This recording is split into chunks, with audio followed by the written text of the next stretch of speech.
지금 though you're on my mind all the time. I wanna tell you but I'm super shy, super shy. Assalamualaikum warahmatullahi wabarakatuh. Perkenalkan, saya Mutiara Cynthia, mahasiswi Fakultas Hukum semester 5 dengan NIM 40121111062. Yang dimana video ini dibuat untuk memenuhi tugas mata kuliah Hukum Humaniter Internasional terkait ICRC dalam Hukum Humaniter Internasional.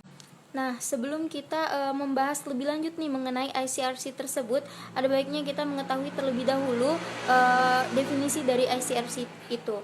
Nah, ICRC itu sendiri merupakan suatu organisasi internasional yang dimana memperoleh mandat khusus dari masyarakat internasional untuk melindungi serta membantu korban konflik bersenjata ataupun korban situasi kejahatan lainnya. ICRC ini sendiri itu didirikan pada tahun 1863 yang dimana merupakan cikal bakal dari konvensi-konvensi Jenewa dan gerakan Palang Merah Internasional dan Bulan Sabit Merah Internasional yang dimana mengatur dan mengkoordinasi gerakan aksi kemanusiaan internasional yang dilakukan oleh gerakan dalam konflik-konflik bersenjata ataupun situasi kekerasan lainnya. Nah, masuk ke dalam kasus posisinya yang dimana melihat simbol dari ICRC yaitu palang merah, apakah diperkenankan digunakan oleh partai politik atau organisasi. Nah, menurut pendapat saya pribadi itu tidak diperkenankan atau tidak diperbolehkan. Karena apa? Karena berdasarkan pasal 38 ayat 1 Konvensi Jenewa 1 pada tahun 1949 itu dinyatakan bahwasannya sejatinya lambang palang merah di atas dasar putih itu merupakan lambang dan tanda pengenal dari Dinas Kesehatan Angkatan Bersenjata suatu negara dan Dinas Rohaniawan dari Angkatan Bersenjata negara pihak dari pada konvensi.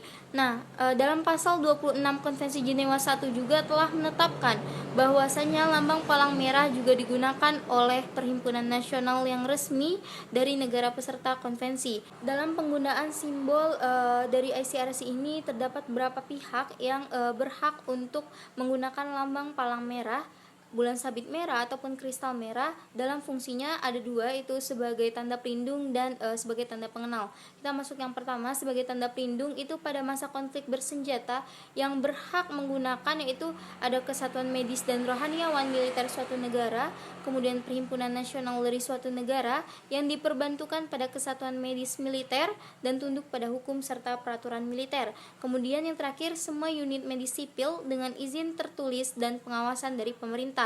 Kemudian untuk pada masa damai itu berhak digunakan oleh kesatuan medis dan rohaniawan militer suatu negara, kemudian perhimpunan nasional dari suatu negara dengan persetujuan dari pihak yang berwenang. Sedangkan pihak yang berhak menggunakan lambang palang merah dalam fungsinya sebagai tanda pengenal itu pada masa konflik bersenjata yang berhak menggunakan yaitu ICRC, kemudian IFRC, Perhimpunan Nasional.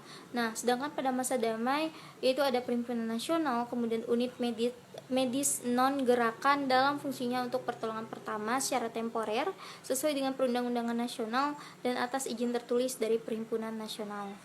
Berdasarkan pasal 53 ayat 1 Konvensi Jenewa 1 itu mengatur larangan penyalahgunaan lambang, yakni penurunan lambang atau dengan sebutan palang merah atau palang Jenewa yang dilakukan oleh perseorangan, perkumpulan, perusahaan atau perseroan dagang baik pemerintahan maupun swasta.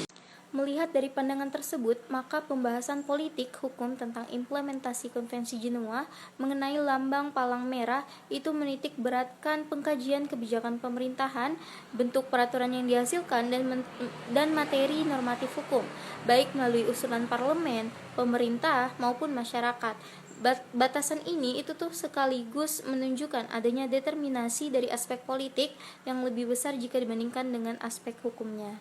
Karena berdasarkan ketentuan Konvensi Jenewa khususnya pasal 38 ayat 1 Konvensi Jenewa 1 tahun 1949 itu menyatakan bahwasannya sebagai penghargaan terhadap negara Swiss maka lambang pusaka palang merah di atas dasar putih yang terbentuk dengan cara membalikan warna-warna bendera federal itu ditetapkan sebagai lambang dan tanda pengenal dari Dinas Kesehatan Angkatan Perang, sehingga lambang palang merah sebenarnya merupakan kebalikan dari lambang dan warna bendera Swiss. Adanya pandangan dari fraksi Hanura, PKS, Gerindra yang dimana bentuk palang merah itu merupakan suatu simbol yang berkaitan dengan agama tertentu, yakni agama Kristen atau Katolik. Sementara faktanya di lapangan menunjukkan adanya mayoritas masyarakat Indonesia yang dimana bermayoritas beragama Islam.